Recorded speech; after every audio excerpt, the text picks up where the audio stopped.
Compass সিরিয়ালে আজকের পর্বে আপনারা দেখতেন রশ্মিকা এখনও বাড়ি ফিরেনি বলে ওর মা খুব উত্তেজনা হয়ে পড়ে আর সবাইকে ফোন করতে থাকে। ঠিক তখনই রশ্মিকা সেখানে আসে আর এসে বলে, ছোটদা ভাই কি হয়েছে? তখন পিথা যায় আর বলে, শোন, কোথায় ছিলে এতক্ষণ ধরে?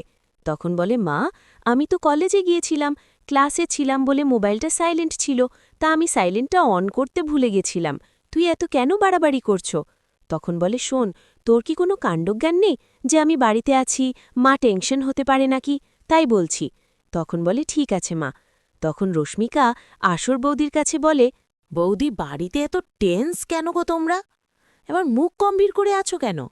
তখন কম্বস বলে, জানো তো আমাদের বাড়ির দিকে শগুনের চোখ পড়েছে, তাই বলছি যতদিন শগুনের চোখগুলাকে আমি না বন্ধ করতে পারছি না, অন্ধ করে দিতে পারবো, ততদিন তোমার একটু সাবধানে থাকতে হবে। বাড়ির গার্ডেনে তুমি কিন্তু যাতায়াত করো, ঠিক আছে? তখন বলে, আচ্ছা ঠিক আছে। এদিকে সেনাপতিরা মুক্তি ঘরে আছে, আর তখন সেনাপতি বলে, মুক্তিকে, মা, এই বাড়িটা কত বড় লোক মনে হচ্ছে যে 150 কোটি টাকা বাড়িটা। আচ্ছা একটা কথা বলে তো মা, এই সম্পদ যখন ভাগাভাগি হবে তখন আমি 20-30 কোটি টাকা পাবো তো? তখন মুক্তি বলে, পাবি মানে কি রে? অবশ্যই পাবি, তুই শুধু দেখতে থাক, এর থেকেও বেশি পাবি। এখন টাকা পাবি যে রাজার মতো আমরা দুজনে মা ছেলেতে পায়ের উপর পা তুলেতে বসে খাবো, বলতে পারছিস? তখন বলে, একটা সমস্যা শুধু কম্পাসকে নিয়ে। কম্পাস ব্যাগপত্র গুজাচ্ছে, আর এদিকে ঋতুজা এসে শুধু ভাবছে মুক্তির কথা, গেল যে মুক্তি কি বলেছে এইসব কথা। তখন কম্পাস ও ব্যাগটা ঘাড়ে নিয়ে বেরোতে গেলেই দেখে ওখানে ঋতুজা এসব ভাবছে। তখন ব্যাগটা নামিয়ে আবার কম্পাস ঋতুজার কাছে আসে আর বলে, মা তুমি টেনশন করছো কেন? আমি বাড়ি থেকে বেরোচ্ছি বলে। মা তুমি টেনশন করো না, এভাবে আমি তো ঘরে বসে থাকতে পারি না। তুমি তো জানো ওদিকে সবার সামনে নিয়ে আসাটা আমার কতটা বড় কাজ, এটা আমাকে করতেই হবে। আর ও ফ্যাক্টরিতে পৌঁছাতে হবে। ও ফ্যাক্টরিতে ও যে ওষুধের ব্যবসা করে, সেগুলো ঠিক ওষুধ নাকি জাল ওষুধ, সেগুলো তো আমাকে দেখতে হবে, বলো তুমি। তাই বলছি তুমি একটু চিন্তা করো না খো, তুমি নিজেকে শান্ত করে রাখার চেষ্টা করো। তখন বলে, আমার কোনো কিছু ভালো লাগছে না, আমার কোথাও একটা ভয় লাগছে। তখন বলছে, কেন? মুক্তিমাসি, ওই মুক্তিমা ছিলে সেনাপতিকে নিয়ে এসছে বলে তোমার খারাপ লাগছে? তুমি বিশ্বাস করছো মা যে সেনাপতি অখিলেশ স্যারের ছেলেটা? আমার প্রথমবার কেন মনে হচ্ছে যে ওটা অখিলেশ স্যারের ছেলেটা না, মুক্তিমাসি মিথ্যে কথা বলেছে। তো তুমি এক কাজ করো, তুমি মুক্তিমাসির সঙ্গে কথা বলে দেখো, সরি, তুমি অখিলেশের সঙ্গে কথা বলে দেখো, কতটা কি জানতে পারছো না, কতটা পারছো না, তাহলে কিন্তু আমাদের সুবিধা হবে। এদিকে মেঘামালায় দরজা বাড়ালে কম্পাস দরজাটা খুলে দেয়। আর তখন মেঘামালায় বলে, ঋতুজা তুমি কি, সরি, তখন বলে, মা এক কাজ কর, বিহান না ঘরে পায়চারি করছে, ওকে দেখে খুব অস্থির লাগছে, আপনি একটু গিয়ে ওর সঙ্গে কথা বলুন না মা। তখন বলে, ঠিক আছে আমি যাচ্ছি। তখন কম্পাস দলে, মা তোমাকে ওখানে যেতে হবে না, তুমি অখিলেশ স্যারের সঙ্গে গিয়ে কথা বলো, আমি গিয়ে বিহান স্যারের সঙ্গে কথা বলছি, আমি ঝগড়া করব না, আমি শান্ত হয়ে পড়ব। তখন বলে, ঠিক বলে তো, হ্যাঁ। এদিকে তখন দেখা যায় মুক্তি অভিনন্দ দত্তকে ফোন করে। তখন অভিনন্দ দত্ত বলে, সবকিছু ঠিক আছে তো, কেউ সন্দেহ করেনি তো? তখন বলে, সন্দেহ তো করেছে কম্পাস, আবার বলেছে নাকি ডিএনএ টেস্ট করতে হবে, ঋতুও সেটাতে কনফার্ম করেছে যে হ্যাঁ ডিএনএ টেস্ট করতে হবে। তখন অভিনন্দ দত্ত বলে, এটা নিয়ে আবার টেন্স হওয়ার কি আছে? এটা তো আগে থেকে আমরা জানি, এটা তো সবই করে রেখেছি নাকি, শুধুমাত্র যেভাবে বলেছি শুধু তুমি সেই কাজটা করতে থাকো। এসব বলে ঠিক তখনই মোনালিসা সেখানে আসে আর তখন বলে, দাদু তুমি আমাকে ডেকেছো তো? হ্যাঁ, একটা কথা বলো, তুমি এখানে কি করছো? তুমি এখন বিহানের বাড়িতে যাবে, বিহানের সঙ্গে সেলিব্রেট করবে, সামনে ভ্যালেন্টাইন ডে, তার মধ্যে কত ডে পালন করতে হবে, তুমি এগুলো করছো না কেন? তখন বলে, করতে তো চাই দাদু, কিন্তু ও তো বিহান শুধু ও বউকে নিয়ে আদিখ্যাত্তা করে নাকি, বলে যে বিয়ে যখন হয়ে গেছে এটা নিশ্চিনি, এটা মেনে নিতেই হবে। তখন বলে, যাতেও কম্পাসকে কে পিয়ান ভুলে যায়, এসব বলে ওকে শিখিয়ে দেয়। তো ঠিক আছে, এদিকে দেখা যায় যে অখিলেশকে জিজ্ঞাসা করে ঋতু, আচ্ছা একটা কথা বলো তো, যে তোমার কি কোনো কিছু মন নেই? তখন অখিলেশ বলে, আমার কোনো কিছু মন নেই, আমি ভাবতে পারছি না গো।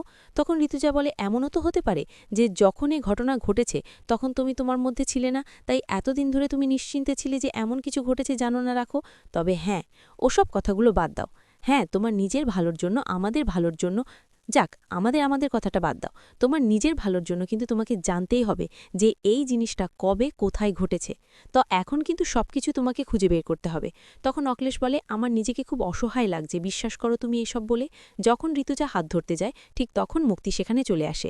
এদিকে দেখা যায় বিহান ফোন করে আর বলে, একটা নিলেও আমি যাব না, একটা মিটিংও আমি অ্যাটেন্ড করব না, আপনি সব মিটিংগুলো এখন বন্ধ করুন, অন্তত 1 সপ্তাহ।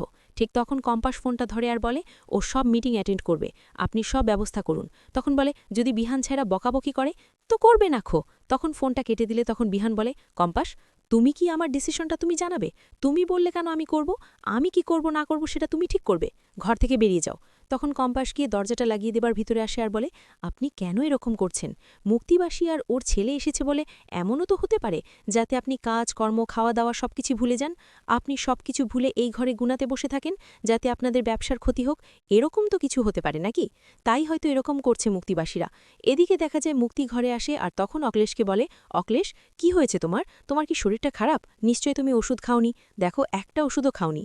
তখন মুক্তি এসে ঋতুকে বলে, ঋতু, তোর বরের তো দেখার জন্য ওষুধ খাওয়া দাওয়াতেও তো কিছুই করতিস না, আগেও করতিস না, এখনও করিস না গো।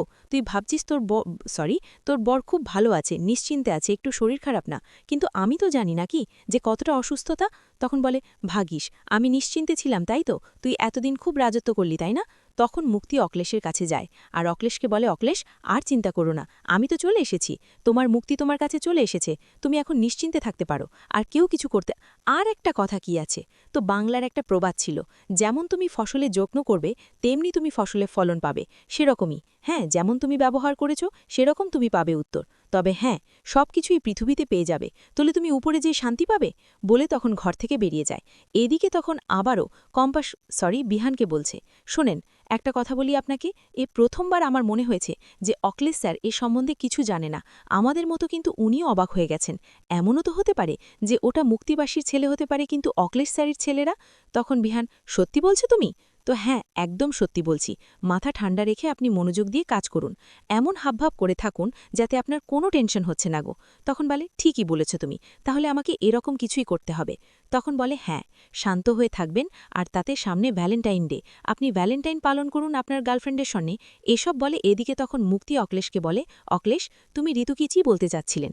একটা কথা শোনো, এবার কিন্তু আমি এ বাড়িতে চলে এসেছি, তোমাকে এবার ঋতুকে ডিভোর্স দিতে হবে, খুব ভালোভাবে ডিভোর্সটা দিয়ে দাও, আর আমরা খুব তাড়াতাড়ি বিয়েটা করব।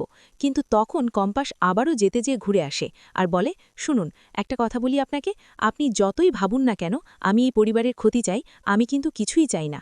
আপনি যেভাবে পরিবারটাকে হাসি খুশি দেখতে চান, আমি প্রমিস করছি আজ প্রমিস ডেতে যে আপনাকে আমি সেভাবেই এই পরিবারটাকে ফিরিয়ে দেব। আপনি নিশ্চিন্তে থাকুন, আর আপনি আনন্দে ঘুরে বেড়ান, তো আপনি সব আনন্দে কাজকর্ম করে বেড়ান। তো আজকের পর্বটা কেমন হয়েছে? যদি ভালো লাগে তাহলে কমেন্ট, শেয়ার, সাবস্ক্রাইব করবেন, আর ফেসবুক থেকে দেখলে অবশ্যই ফলো করবেন। আর কোন কোন সিরিয়ালে আপডেট পেতে চান অবশ্যই আমাকে বলবেন। আর আমি যদি কোনো জায়গাতে ভুল ত্রুটি করেও থাকি তাহলে আপনারাও আমাকে ক্ষমা করে দেবেন।